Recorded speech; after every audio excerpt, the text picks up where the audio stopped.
Hey, it's Cutting Down the Nets Thursday, February 10th. Just watched Tulane miss a layup at the buzzer after covering for all but 20 some seconds of the final 6 minutes. But I will not fall in the trap of complaining.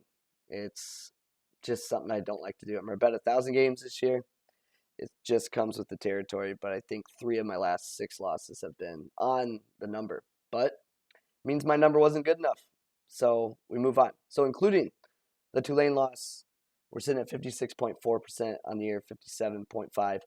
Over the last 7 days, there is Bradley hanging yet tonight. They're up 6 with 12 minutes to go. So if you'd like to stay up and watch them lose by 6, and I can tilt my face off, yeah, we can do that. But there's some options on Thursday. I'm really just waiting on line movement at this point on a couple, and I've placed 2 bets so far. Let's start with the yellow game. Arizona at Washington State. So Arizona will want to play fast. Washington State will want to play slow. Typically, the teams that dictate pace control the boards, and I think Wazoo can compete on the boards. You're certainly not going to dominate Arizona on the boards, but I think Washington State can compete. And I also think that they can pressure Kerr Kriisa into a bad game on the road, raucous atmosphere, get some turnovers out of him. And Washington State's overvalued. I mean, they're 65th in shot quality, as you see. But I'm probably going to go here. I don't think you have to be in a hurry anytime you're betting against Arizona. And their interior defense has been competent as well. So, look, it's a tough one. If it was easy, it'd be like, yeah, you just lay 6 with Arizona and everybody prints money. But that's not how it works. So I'm seeing value on the Washington State side, but absolutely makes me uncomfortable. Purdue, Michigan. Didn't think this game would be in play because KenPom had it at 5. I had it a titch over 6. Purdue, number 2 in shot quality. Michigan, 52. Purdue's offense is on fire. 9 out of the last 10 games, adjusted efficiency above 125. And you can see the usage starting to increase with Jaden Ivey. And wouldn't you know it, he takes over games when you let him be a playmaker, run some pick and roll with him, and not just do post entry passes. Shocking, I know, to all us basketball fans. But it feels like a trap. But unlike most people, I'm willing to walk into a trap because I've sat out so many freaking winners this year because they feel trappy. I'm going to go take the W. Take it from them. It's a prove it. Just prove it. Going down to the next orange game, Grand Canyon travels to Utah Valley. Shot quality disparity here on in favor of Grand Canyon. Super slow paced game, likely around 60 to 63 possessions.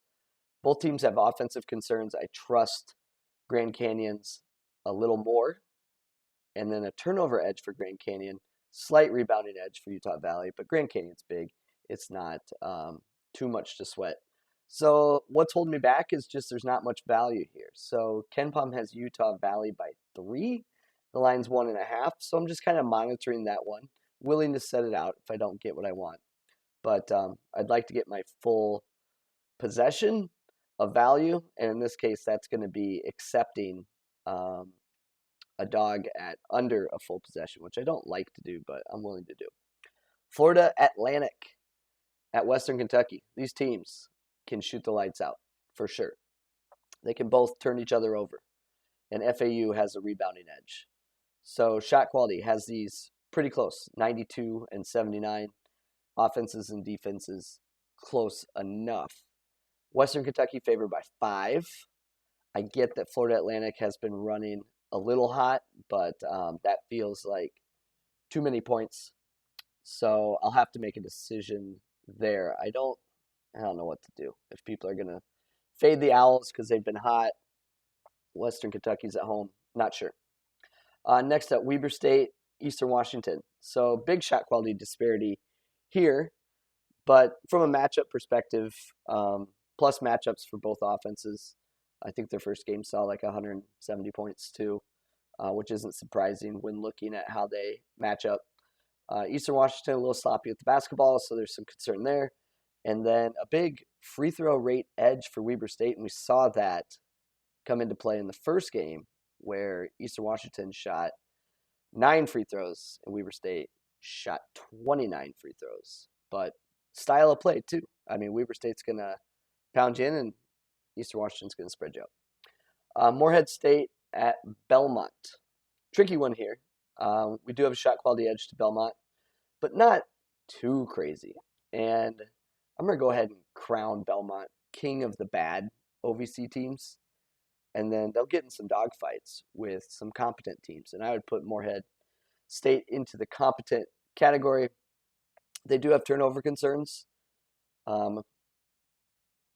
Yeah, I mean, I don't know. Like it's possible, I guess. Morehead State has been sloppy with the ball. I think they can protect it a little more against Belmont. Ultimately, this comes down to Morehead making threes, and then situationally, Belmont avenging the loss gives me a little concern there, but plenty of value. And that is one of the games that I have locked in a bet. A 10.5 is available at BetMGM. BYU, LMU. I'm surprised to see this show up as a play, and I don't love it as a human. But BYU, 86 shot quality, LMU 229. All BYU does is shoot jumpers, like 35% long twos, and then 35% 3-pointers. Like 70% of their shots are just jump shots. LMU's a little leaky with the ball themselves, but BYU doesn't really apply pressure. It's a little light on a number. Just knowing BYU's offensive ceiling a little bit. So that's an orange. Thinking about it, certainly don't feel like I have to be in a hurry to bet that one. Stanford and Oregon, we were done no favors with this game. Frustrating. Current line 8.5, where KenPom was 6. I was like, just give me the KenPom number and we will move on with our lives. But now I have to think about it a little bit and hope it comes down. So Stanford 116 in shot quality, but shot quality has their 14-9 record as 9-14. They've benefited from quite a few close wins, but overall their shot quality is like decent. I mean, this is not a bad team by any means. Ducks pressure defense, I think, can turn over Stanford, who has an awful turnover percentage, 342nd, but Stanford is rebounding monsters. Typically, Dana Altman teams compete on the glass.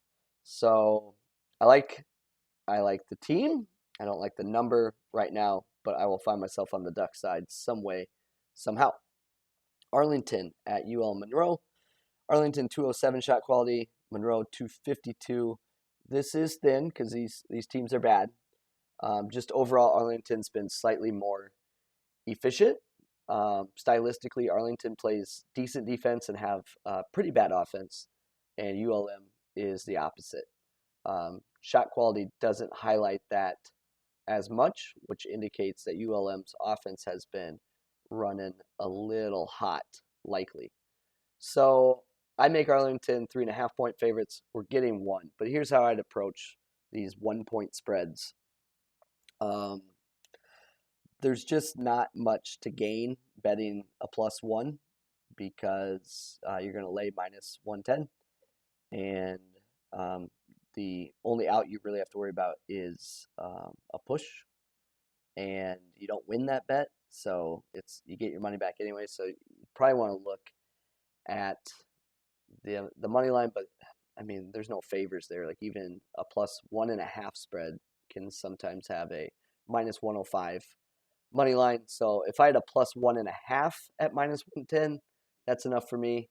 What I'm seeing right now is +1.5s are minus 115, and money lines are minus 105. So I'm just being cheap, and that's what I do.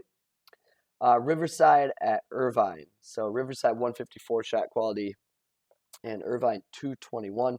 These are two great defenses and two bad offenses. But this is thin. UCI won the first one by 17 because Riverside went 3 of 20 from 3. But if you look at Riverside's profile, going 3 of 20 from 3 is it's very, very possible for that team. These are just two poor offensive team. So super slow, great defenses, bad offenses. You kind of get the picture. So when you talk about getting 5.5 or 6 points, if I got north of 6 in this situation, I'd be on Riverside. And if I have to settle for a 5.5 or 6, I'm not sure. Southeast Missouri State at Austin P. I've walked into some Austin P buzzsaws this year just because analytically they're awful, but they are a little variant, highly variant. But these are two bad teams. It's just a massive shot quality edge to Southeast Missouri State. They did rout Austin P in the first, but were hot from three. If you look at Austin P's performances, though, everyone's hot from three. Southeast Missouri State does have a much better offense. And if you look at Austin P's profile, I can't find much they do well. Not a good offense, not a good defense. Turn it over, don't turn you over, don't rebound. Pretty bad. Elon at JMU.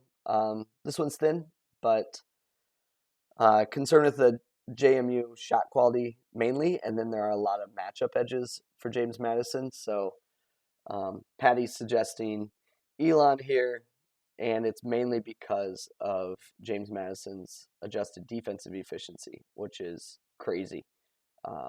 Crazy bad in the last 10 to 15 games. Bryant at Sacred Heart. Bryant is back to full strength. They are 182 in shot quality. Sacred Heart 303. Bryant has tons of edges here.